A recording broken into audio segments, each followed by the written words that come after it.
തെളിച്ചമേകാൻ പൊൻപുലർക്കാലം വെളിച്ചമാകുമ്പോ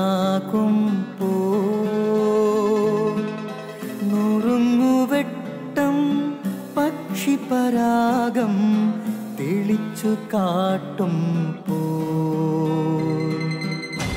വരുന്നു ദൈവം മനസ്സിനുള്ളിൽ തിളക്കമേകിടാൻ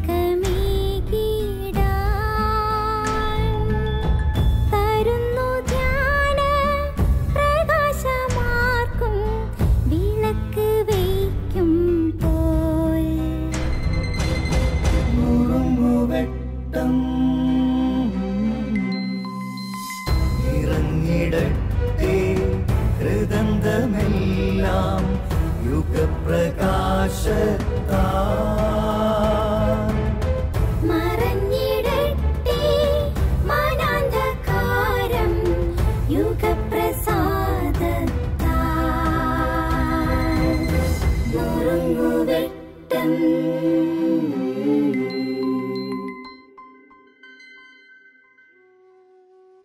പ്രിയമുള്ളവരെ, കൊടുങ്കാറ്റിൽ അകപ്പെട്ട കപ്പൽ ആടി ഉലയുകയാണ്. കപ്പലിൻ്റെ ഉള്ളിലുള്ളവരെല്ലാം പരിഭ്രാന്തരായി.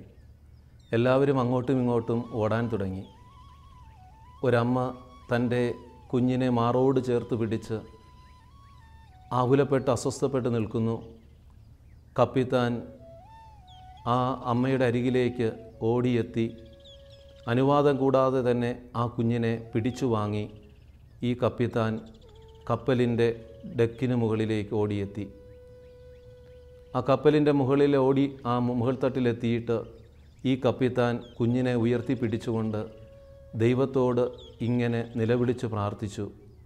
ദൈവമേ, ഈ കുഞ്ഞിൻ്റെ നൈർമല്യത്തെ ഓർത്ത്, ദൈവമേ, ഈ കുഞ്ഞിൻ്റെ നിഷ്കളങ്കതയെ ഓർത്ത് ഞങ്ങളെ ഈ അപകടത്തിൽ നിന്ന് രക്ഷിക്കണമേ. ഈ കപ്പലിലുള്ള ഞങ്ങളെ ഓരോരുത്തരെയും ഈ കുഞ്ഞിൻ്റെ നിഷ്കളങ്കതയെ ഓർത്ത് രക്ഷിക്കുവാൻ കനിയണമേ. പ്രാർത്ഥന തീരുന്നതിന് മുമ്പ് തന്നെ കടൽ ശാന്തമായി. ക്രിസ്തു കടലിനെ തൊട്ടതുപോലെ ജീവിതത്തിലെ പ്രതികൂല സാഹചര്യങ്ങളെ ശാന്തമാക്കുവാൻ ദൈവം ഭൂമിക്ക് നൽകിയ സമ്മാനങ്ങളാണ് നമ്മുടെ കുഞ്ഞുമക്കൾ. ഇന്ന് ഈ കാലഘട്ടത്തിൽ കുഞ്ഞുങ്ങളുടെ നിഷ്കളങ്കതയെ പിച്ചി ചീന്തുന്ന ഒരു ലോകം. ചുറ്റുപാടുകളിൽ, കുടുംബങ്ങളിൽ, സമൂഹങ്ങളിൽ കുഞ്ഞിൻ്റെ നൈർമല്യതയെ ഗൗരവമുള്ളതായി എടുക്കുമ്പോഴാണ് അവിടെ ശാന്തത, സമാധാനം, സുരക്ഷിതത്വം നമുക്ക് അനുഭവിക്കുവാനായിട്ട് സാധിക്കുക. അതല്ലേ ക്രിസ്തു പറഞ്ഞത്, നിങ്ങൾ ശിശുക്കളെ പോലെ ആകുവിൻ, സ്വർഗരാജ്യം അവരെ പോലുള്ളവരാണ്. എൻ്റെ നാമത്തിൽ ഒരു ശിശുവിനെ നിങ്ങൾ സ്വീകരിക്കുമ്പോൾ എന്നെ തന്നെയാണ് സ്വീകരിക്കുന്നതെന്നുള്ള ക്രിസ്തു വചനം നമുക്കിന്ന് വളരെ ഗൗരവമായി എടുക്കാം. കുഞ്ഞുങ്ങളെ സ്നേഹിക്കുന്നവരാകാം.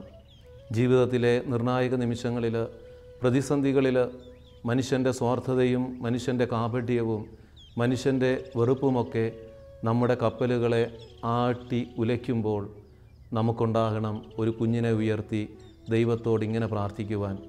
ദൈവമേ, ഈ കുഞ്ഞിനെ ഓർത്ത് ഞങ്ങളുടെ ജീവിത നൗകകളെ ശാന്തമാക്കണമേ. ദൈവം നമ്മെ അനുഗ്രഹിക്കട്ടെ. കുഞ്ഞുങ്ങളെ സ്നേഹിക്കുന്നവരാകാം.